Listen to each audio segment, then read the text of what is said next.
दोस्तों देश के लिए कोई भी डिसीजन लेने का काम देश के प्रधानमंत्री द्वारा ही किया जाता है और वर्तमान में नरेंद्र मोदी ने देश के प्रधानमंत्री की कमान संभाल रखी है। लेकिन दोस्तों क्या आपको पता है कि जब से देश आजाद हुआ तब से लेकर आज तक कितने लोगों ने प्रधानमंत्री की कमान संभाली है। तो आज की इस वीडियो में हम बात करेंगे उन सभी प्रधानमंत्रियों के कार्यकाल के बारे में जिन्होंने आजादी के बाद से इस देश की कमान को संभाला। तो दोस्तों बने रहिए वीडियो के लास्ट तक। दरअसल 1947 से 2022 तक भारत ने 15 प्रधानमंत्री देखे हैं। जब 15 अगस्त 1947 को भारत आजाद हुआ तब पूरे देश में इंडियन नेशनल कांग्रेस का दबदबा था और सबसे पहले पंडित जवाहरलाल नेहरू ने प्रधानमंत्री का पद संभाला और लोगों के बीच उनकी लोकप्रियता इतनी बढ़ी कि आने वाले 3 इलेक्शन में भी उन्हें ही प्रधानमंत्री चुना गया। 16 वर्ष और 286 दिनों तक पद संभालने के बाद उनकी मृत्यु हो गई। जवाहरलाल नेहरू को बच्चों के प्रति बड़ा लगाव था, इसलिए आज भी उनके जन्मदिन को बाल दिवस के रूप में मनाते हैं। और आपको बता दें कि जवाहरलाल नेहरू भारत के सबसे लंबे समय तक प्रधानमंत्री रहे हैं। नेहरू जी के मृत्यु के बाद 9 जून 1964 को लाल बहादुर शास्त्री जी ने कार्यभार संभाला और ये भी कांग्रेस पार्टी से ही थे। और उनके ही कार्यकाल में 1965 में इंडो पाक वॉर भी हुई थी जिसमें इंडिया ने पाकिस्तान को बुरी तरीके से हराया था। 11 जनवरी 1966 को लाल बहादुर शास्त्री जी की मौत हो गई और एक बार फिर से प्रधानमंत्री की कुर्सी खाली हो गई थी। लाल बहादुर शास्त्री जी ने 1 साल 216 दिनों तक प्रधानमंत्री का कार्यभार संभाल पाए थे और शास्त्री जी के बाद जवाहरलाल नेहरू की बेटी इंदिरा गांधी प्रधानमंत्री बनी। इंदिरा गांधी हमारे देश की पहली महिला प्रधानमंत्री बनी। इंदिरा गांधी भी लगातार 3 बार के चुनाव में प्रधानमंत्री चुनी गयी। इन्होंने अपने 11 साल और 59 दिनों के कार्यकाल में कई ऐतिहासिक घटनाएं हुई। इनके ही कार्यकाल में 1971 के इंडिया और पाकिस्तान के युद्ध हुए और बांग्लादेश की स्थापना हुई। जनमत संग्रह द्वारा सिक्किम का भारत में अभिगमन और पोखरण में भारत का पहला परमाणु परीक्षण जैसे ऐतिहासिक घटनाएं भी इंदिरा गांधी के इस शासनकाल में हुई। परंतु इन तमाम उपलब्धियों के बावजूद 1975 में देश की हालत कुछ इस तरह बदली कि 1975 से लेकर 1977 तक भारत में इमरजेंसी घोषित कर दी गई, जिसमें देश की जनता को काफी मुश्किलों का सामना करना पड़ा था। इस इमरजेंसी के कारण इंदिरा गांधी के खिलाफ उठे विरोध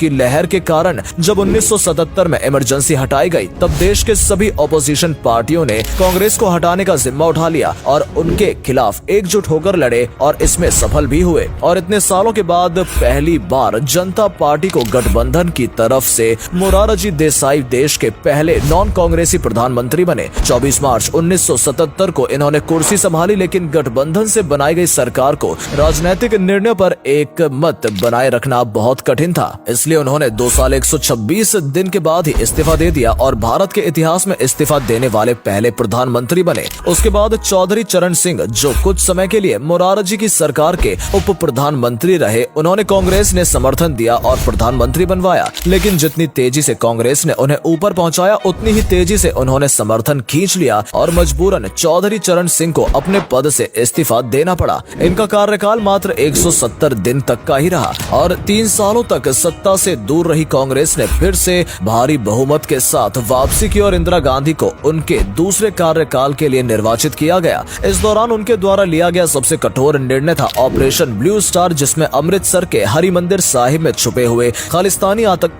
के खिलाफ किया गया था और करीब 4.5 सालों तक पीएम बने रहने के बाद 31 अक्टूबर 1984 को इनकी हत्या कर दी गई। इसके बाद इंदिरा गांधी के बेटे राजीव गांधी को प्रधानमंत्री बनाया गया। राजीव गांधी अब तक के भारत के सबसे युवा प्रधानमंत्री हैं। राजीव गांधी के कैबिनेट में फाइनेंस मिनिस्टर वीपी सिंह ने कई ऐसे कदम उठाए थे जिससे कांग्रेस के पूर्व सरकारों के समय किए गए घोटालों से पर्दा उठ सकता था। इसलिए अपनी पार्टी की साख को खतरे में देखते हुए उन्हें कांग्रेस पार्टी से निकाल दिया गया था। उसके बाद इन्होंने जनता दल नामक राजनीतिक पार्टी बनाई और 1989 में इलेक्शन में जनता दल ने भारतीय जनता पार्टी और कुछ और पार्टियों की मदद से नेशनल फ्रंट नामक गठबंधन का गठन किया और सरकार बनाई, जिसमें वीपी सिंह को प्रधानमंत्री बनाया गया। वीपी सिंह के सरकार में आपस में ही बहुत ज्यादा डिफरेंसेस आ रही थी, जिससे सरकार चलने में दिक्कत हो रही थी। और जब अयोध्या में कार सेवा के लिए जा रहे लाल कृष्ण आडवाणी के रथ यात्रा को रोककर उन्हें गिरफ्तार किया गया, तब इससे बीजेपी उनसे नाराज हो गई और अपना समर्थन वापस ले लिया, जिससे वीपी सिंह की सरकार गिर गई। उन्हें अपने पोस्ट से इस्तीफा देना पड़ा और इनके इस्तीफे के बाद उनके पूर्व साथी और होम मिनिस्टर चंद्रशेखर ने 64 एमपी के साथ मिलकर समाजवादी जनता पार्टी बनाई और कांग्रेस के समर्थन के साथ लोकसभा में बहुमत सिद्ध कर सरकार बना ली और चंद्रशेखर प्राइम मिनिस्टर बने। लेकिन एक साल के बाद कांग्रेस ने अपना सपोर्ट हटा लिया, जिसकी वजह से ये सरकार भी गिर गई। इसके बाद 1991 में इलेक्शन हुए, जिसमें कांग्रेस ने पीवी नरसिंह राव के नेतृत्व में फिर से सरकार बनाई और पीवी नरसिंह राव पहले प्राइम मिनिस्टर थे जो साउथ इंडिया के रहने वाले थे। और सोवियत यूनियन के खत्म होने के बाद इंडिया की इकोनॉमी की हालत बहुत ही खराब हो गई थी और उस समय कुछ ऐतिहासिक बदलाव चाहिए थे,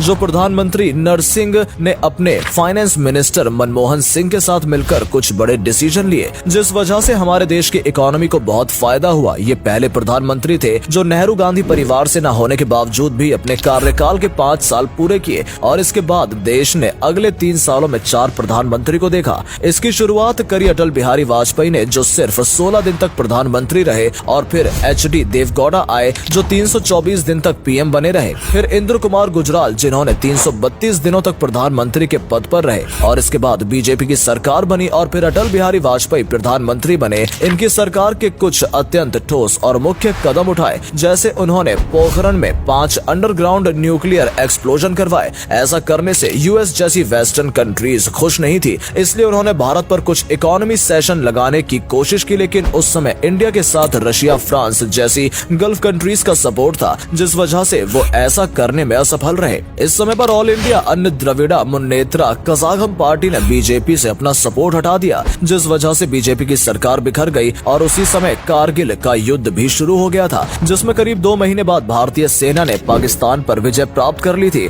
इसके बाद 1999 में फिर से इलेक्शन हुए, जिसमें बीजेपी ने मेजोरिटी से सरकार बनाई और अटल बिहारी वाजपेयी प्रधानमंत्री बने रहे। उन्होंने देश की इकोनॉमी के हित में कई निर्णय लिए, जिससे इकोनॉमी कई हद तक ठीक हो गई और देश में पहले के मुकाबले हाईवे और सड़कों का काम बहुत तेजी से होने लगा। प्रधानमंत्री ग्राम सड़क योजना के तहत ही देश भर में सड़कों का निर्माण कराया गया। उसके बाद 2002 में कम्युनल राइट्स, जिसमें लगभग 2000 से भी ज्यादा लोगों की मौत हुई। इसके बावजूद भी वो देश के पहले नॉन कांग्रेसी प्राइम मिनिस्टर थे, जिन्होंने 5 साल का कार्यकाल पूरा किया था। 2004 में फिर चुनाव हुए, उसमें कांग्रेस बीएसपी सपा की मदद से मेजोरिटी की सरकार बनाने में काबिल रही और मनमोहन सिंह को प्रधानमंत्री बनाया गया। ये भारत के पहले सिख प्रधानमंत्री बने। इन्होंने वाजपेयी के समय हासिल की गई आर्थिक गति को बरकरार रखा। 2005 में right to information act pass किया गया। मनमोहन सिंह के पहले टर्म में ही 26 नवंबर 2008 को मुंबई पर आतंकवादी हमला हुआ। अगले साल 2009 में फिर से इलेक्शन का समय आया और एक बार फिर कांग्रेस सरकार बनाने में सफल रही, लेकिन दूसरी बार कार्यकाल के दौरान कांग्रेस पार्टी कई घोटाले और भ्रष्टाचार के विवादों के बीच घिरी रही और फिर 5 साल बाद के कार्यकाल के बाद 2014 में इलेक्शन का समय आया, जिसमें भारतीय जनता पार्टी काफी उम्मीदों के साथ वापसी के लिए लौटी थी और नरेंद्र मोदी पार्टी के मुख्य चेहरा बने। 2014 का इलेक्शन मानो